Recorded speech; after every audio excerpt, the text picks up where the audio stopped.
workshop. This is about user experience and usability testing.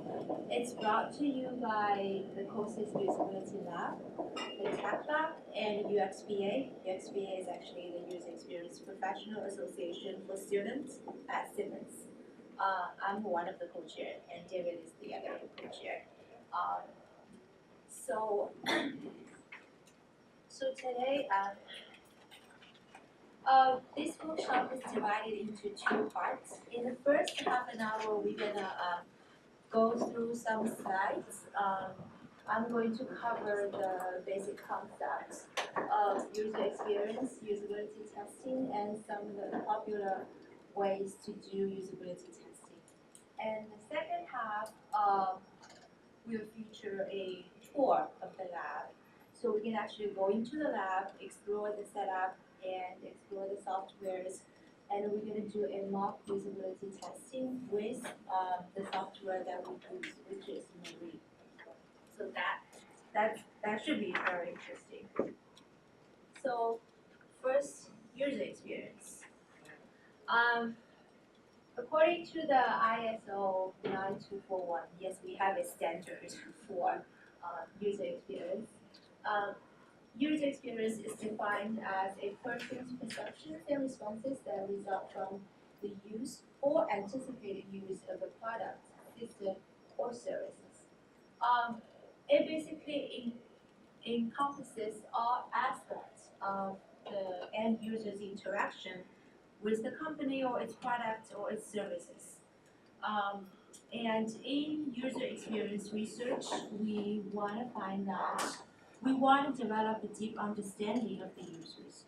So for instance, when a company tries to roll out a product, before they even started designing the product, they have to know what the user wants, what the user needs, and what do they value from that product.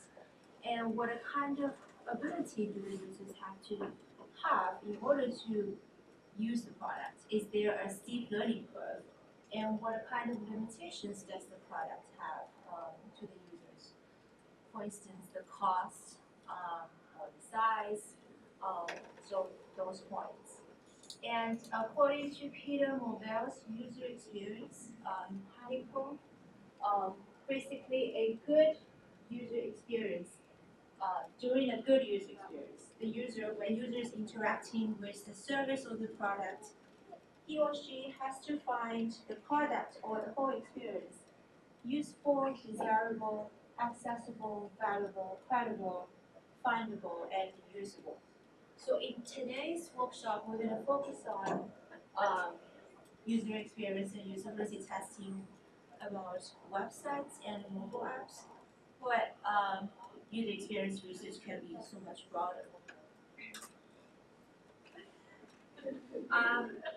User experience research can be really complicated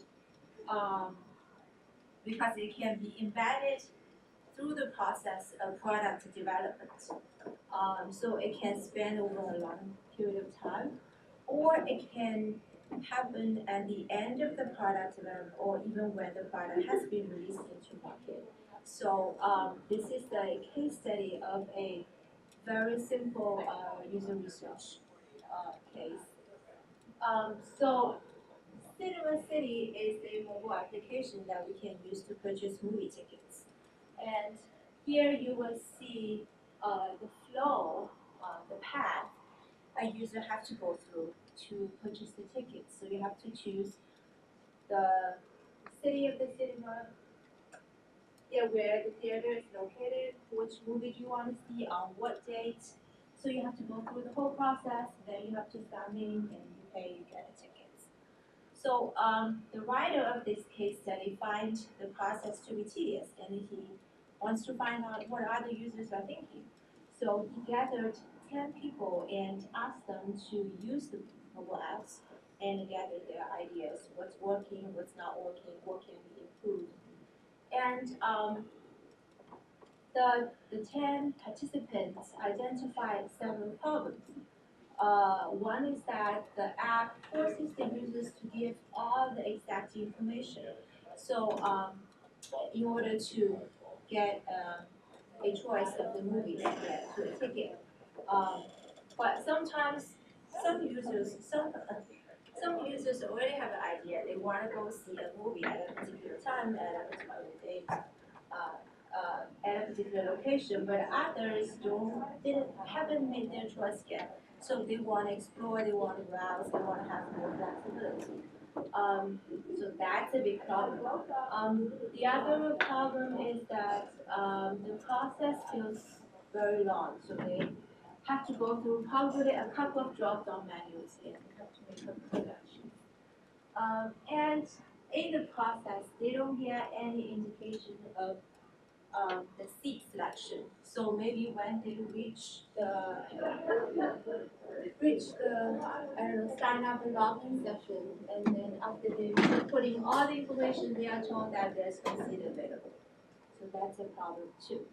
So after this investigation and analyze the data, the researcher proposed that maybe we can split the path for those people who already made up their mind.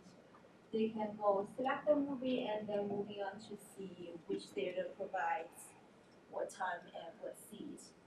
For those that are just exploring different kind of options, maybe they can follow a different path. So that's one of the suggested revisions. The other is that it's better to show what kind of seats are still available, so people can get a better idea, so they don't run into the end of the transaction and find out there's no seat, right? So there are many case studies out there. If you're interested, you can go to this link and find out more. Very interesting to read about. So we talked about user experience research as a way to sort of implement the user-centered design in an interface, and along the way or after even the first iteration of the product, we can do user research to find out ways to improve the design. And there are many different ways to do the research. We have many different research methods. The popular ones include heuristic evaluation. It's basically benchmarking against a list of standards. So we have heuristics for the web design, and we have heuristics for mobile apps. Card sorting usually happens before we actually decide on the structure of the home page. So the researcher will give participants different cards. On the cards, there are different parts of the website, different features, and ask the participants to sort of place where this particular feature should be. So if we get say 8 out of 10 participants wants the search bar to be in the middle, that's probably a strong indication that it's working for the user, and that's what the user is expecting. Use cases is a way to explore how users use this interface in different ways. So they have their expected navigation paths, and use case can help the researchers identify different way to get to a particular feature. Task analysis is a way to help the designer to identify what kind of potential tasks that the participants or the potential users will perform on the particular interfaces. So some of the tasks the designer already know and they want to reinforce, but some of them are unexpected, and what users do have is strong demand.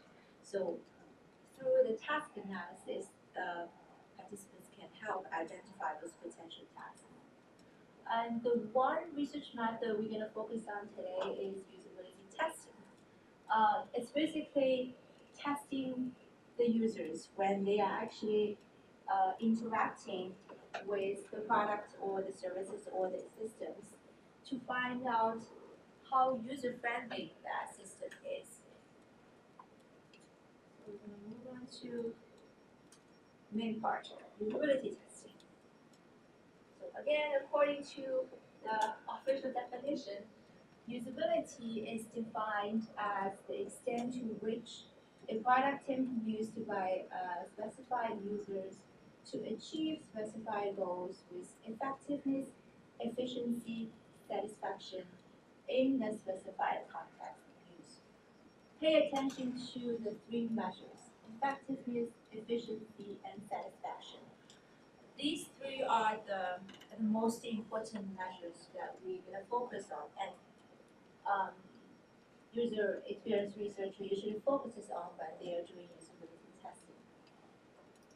And usability testing is basically evaluating, assessing a product or services by testing it with representative users. Representative is important because we don't want to test it, a college website with preschoolers because they are not going to use it anyway. So say when we did, when the usability class did a class project to test out the usability of Simmons website, we recruited students from Simmons College, from other colleges and schools. So the user have to be representative. And usually the goal is to find out what was working with the website or the services or the product, what is not working, what needs to be improved, and how satisfied is the user with the product, or how satisfied is the user's experience overall. And process. So for usability testing sessions in academic setting, there is usually a pretty structured process we have to go through. So we typically start with writing up a test plan and identify our objectives. And then we would design a test instrument. A typical one looks like this. So this is a very simple test instrument. Usually it starts with the pre-session survey to find out general information about the participants. Then move on to test scenarios and a list of tasks that the participants have to go through to complete. And it ends with a post-session survey, so asking the participant to rate his or her overall experience with the product or with the website. So after we have a test instrument, we recruit participants, ask them to come in to do the test sessions.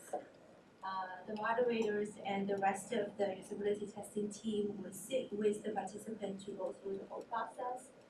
We record the test sessions. We also record data with special softwares. And then we analyze data. We produce a report and propose revisions. Now this is for usability testing in an academic setting. But in the private sector, for companies that want to roll out products in a time frame with a deadline, they don't usually go through this structured process. They'll usually say they identified a particular problem. For example, if the company decides to have a new, they redesign the homepage, say, and they move the search bar from the middle to the right, top right corner, and they want to test out what's the impact of that change. They want to see how the users are feeling about this change. They will quickly gather some potential users and get them to do some tests and see what their thoughts about that. So their process is more flexible. It's not as structured as testing in academic setting. So let me give you an example. So when I was taking the usability class with Professor Ronten a couple of years ago, We did a class project on Launchpad. It is a mobile app developed by AppSco. It is intended for undergraduate students to do some light-weighted preliminary researches. So say when they have an assignment coming up, they want to find out 5 resources. And they are waiting in the line to get coffee or lunch. So instead of taking out their computers, they can open the app and enter keywords and find some preliminary resources. So that's the intention for the mobile app. So we recruited 5 participants. We asked them to come in and did in-person mobile usability testing. We presented them with a test instrument, much complicated than this. And we did 5 sessions. We identified some common problems, common errors that many of those participants run into, and we proposed the revisions and report the results to the AppSco team. And I think last year when I saw the most recent iteration of this application, they actually implemented some of our revisions, which is very nice. So we present our revisions with wireframes. For instance, we identified from our data that many participants don't scroll down on this page to see the different options for the second question. They just make the choice for the first question and they move on. So instead of that multiple choice format, we proposed maybe we should have a drop-down menu. So so they can choose how much time do they have for this project, and what kind of content format. What kind of content do they want? So everything is on one page display, so you don't have to scroll up and down. And in the original design, so this is the results page. In the original design, they don't have a filter. So basically, even though there are 1,365 results, the participants have to scroll all the way to explore those different results. So we propose maybe we should have like simple filters, right? So we can have say 365 instead of over 1,000. And in the original design, when they click into a result, it opens up a new page, which can be confusing when you need to go back to the results page. So we propose that maybe we should have a pop-up window, so they see that they can actually close out this page by clicking the exit icon.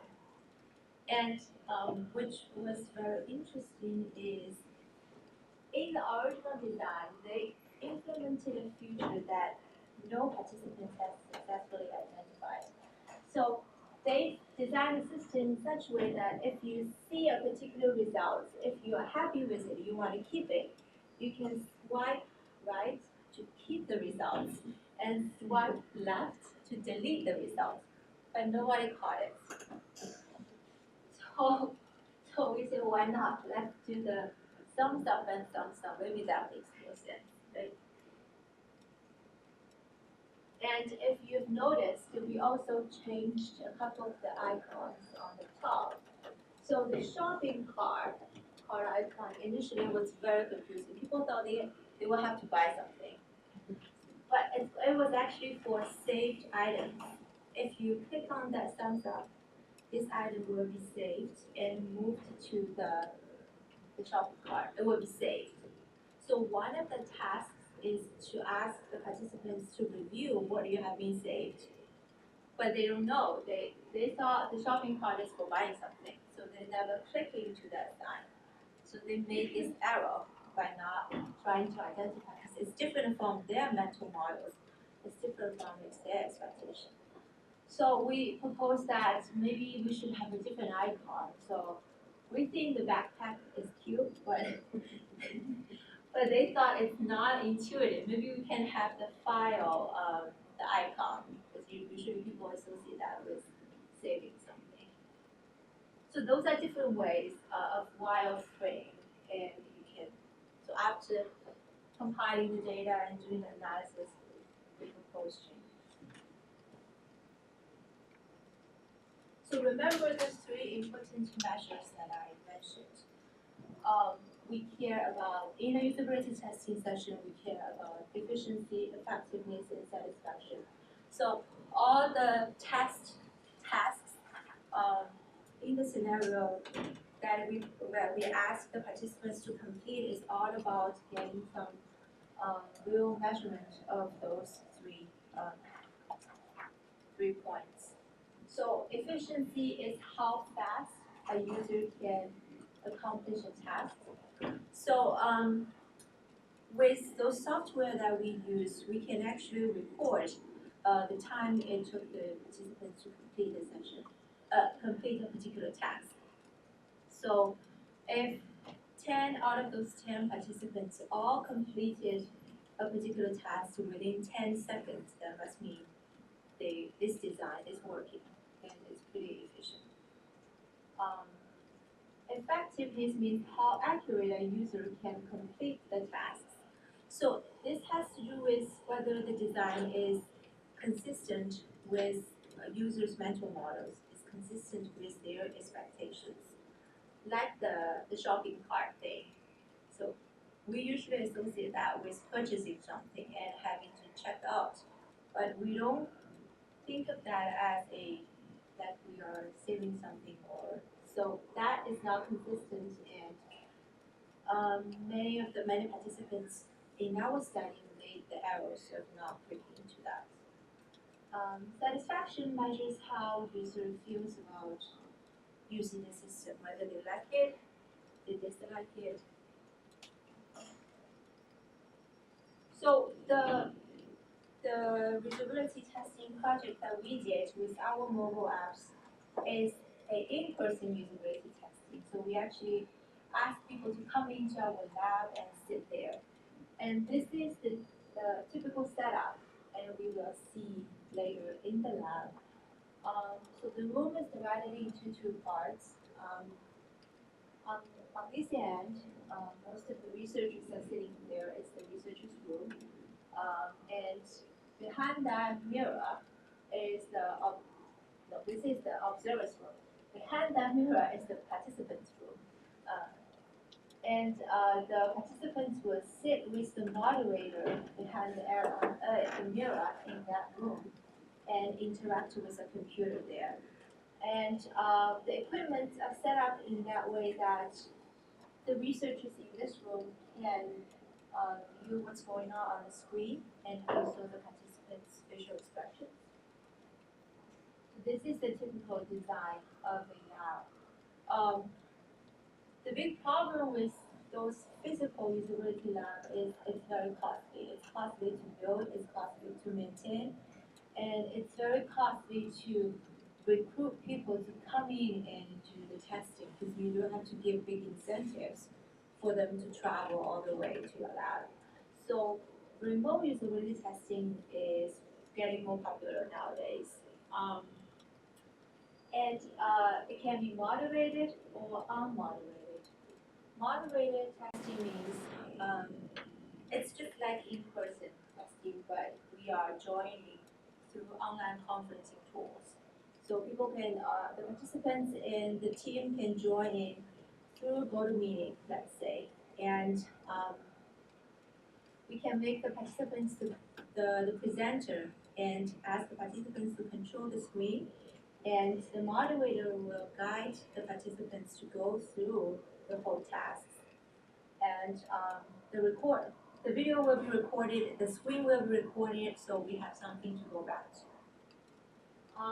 There are also some online testing tools to set up a usability testing session without people actually moderating it. So that's unmoderated testing. So the participants will log into a say software, and then there will be say pop-up windows instructing what the participants have to do, and there can be pre and post session surveys embedded in those pop-up windows, just like having a moderator on the side.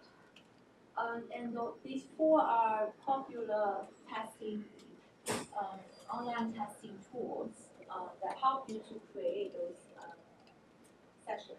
And I think the Crazy Egg even allows you to make heat maps.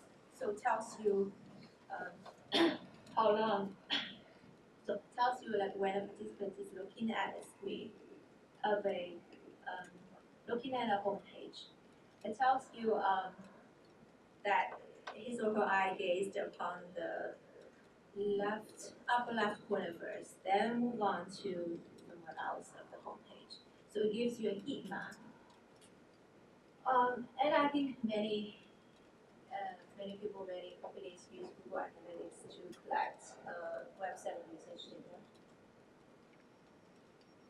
Morae is the software. It's a specialized usability testing software that we use in our lab.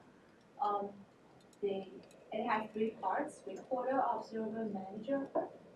So recorder is the one that's installed on the computer that participants will interact with. So it records everything on the screen. It records the participants' body language and facial expression. Observer is installed in the observer's room, so everyone else can see what's going on with the participant's screen and what's going on with the participant. And manager is the one that we use to analyze the data, both the video and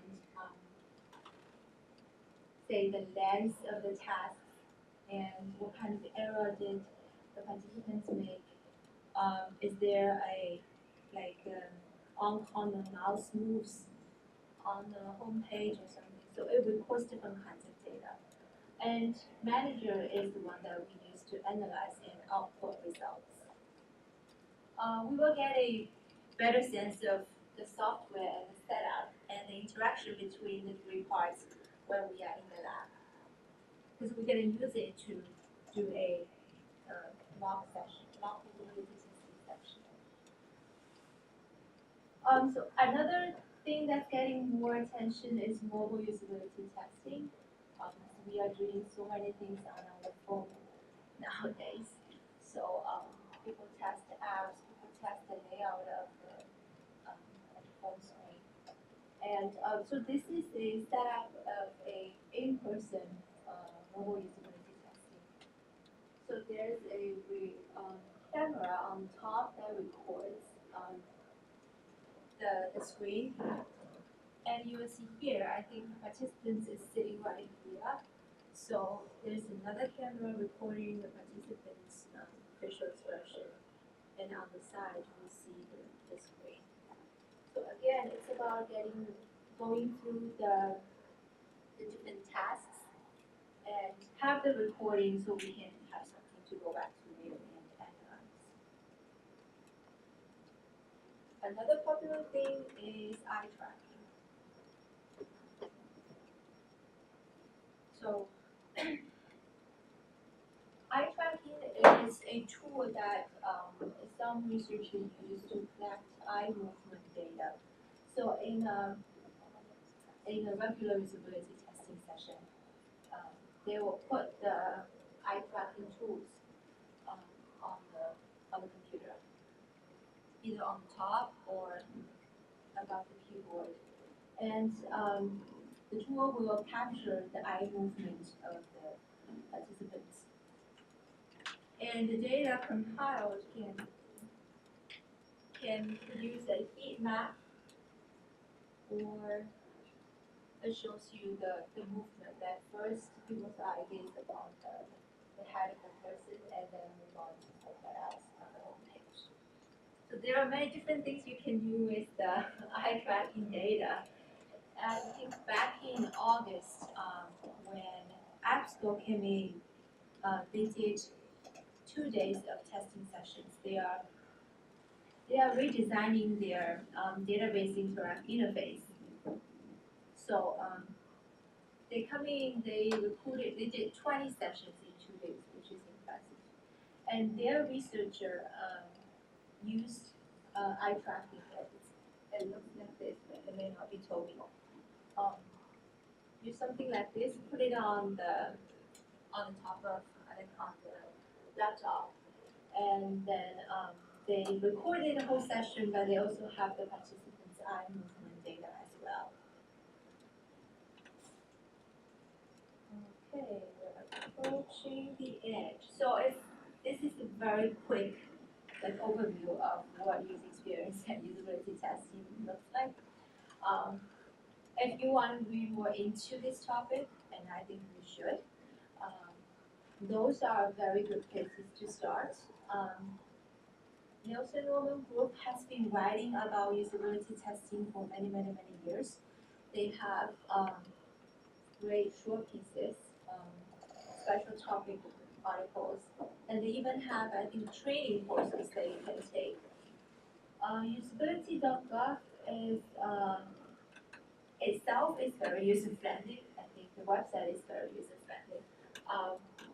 And it has got many useful tools as well. User-focused, this website focuses on user experience research. You can look into that as well. Or you can, I think, take the usability class here. We used to have it in-person class, but since fall 2017, it's always offered in the fall. Since 2017, we've moved to the class online. So we are focusing on remote usability testing now, because we can really do in-person usability testing with people. So, but still, it's a great class. You have to do a project, usability testing project, and Professor Ron Chen, who teaches the class, has many good relationships with high-profile websites and web developers. And I think in this year's class, we are doing one team is focusing on the Harvard Conway Library of Medicine. They're doing a test session of their database, their website, and one group is doing testing on Harvard ADS system, astrophysics database. They have a new database interface, so we are doing some testing on that. So that's a great class. So if you still have slots on your course schedule, you can take that class. Great. So any questions? If you guys don't have questions, we can move on to the lab and do some